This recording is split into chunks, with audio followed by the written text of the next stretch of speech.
parle.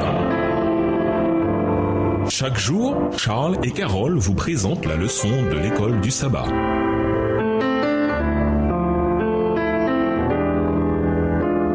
Bienvenue dans votre émission. Dieu nous parle. Nous voilà à la leçon de lundi, aborder les difficultés avec honnêteté et prudence. Vous est-il déjà arrivé de tomber sur un texte ou un ensemble de textes que vous ne compreniez pas ou de trouver difficile de les accorder avec d'autres textes ou avec la réalité en général? Il est difficile d'imaginer qu'à un moment ou un autre, vous n'ayez pas été confronté à ce problème. La question est, comment avez-vous réagi? Ou, plus important encore, comment devez-vous réagir? Lisons 1 Chronique 29, verset 17, Proverbe 2, verset 7 et 1 Timothée 4, verset 16. Que disent ces textes qui peut s'appliquer à la manière de gérer les passages difficiles? 1 Chronique 29, le verset 17. Je sais, ô mon Dieu, que tu sondes le cœur et que tu aimes la droiture. Aussi, je t'ai fait toutes ces offrandes volontaires dans la droiture de mon cœur et j'ai vu maintenant avec joie ton peuple qui se trouve ici t'offrir volontairement ses dons. Proverbe 2, verset 7. Il tient en réserve le salut pour les hommes droits, un bouclier pour ceux qui marchent dans l'intégrité. 1 Timothée 4, le verset 16. Veille sur toi-même et sur ton enseignement, persévère dans ces choses, car en agissant ainsi, tu te sauveras toi-même et tu sauveras ceux qui t'écoutent.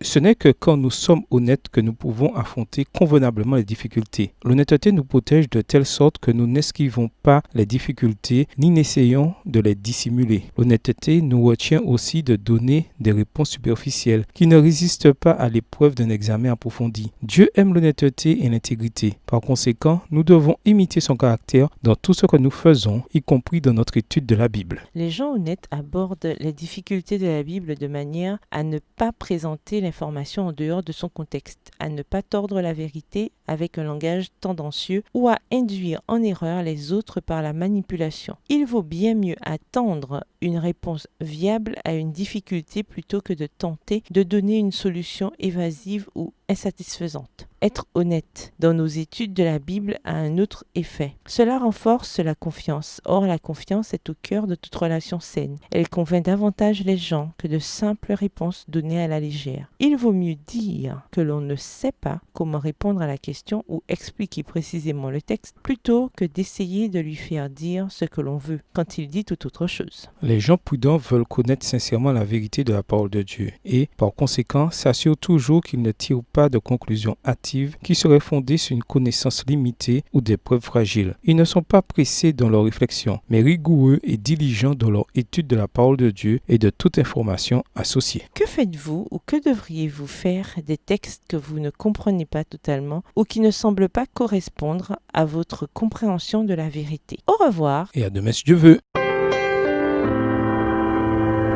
Dieu nous parle. Chaque jour, Charles et Carole vous présentent la leçon de l'école du sabbat.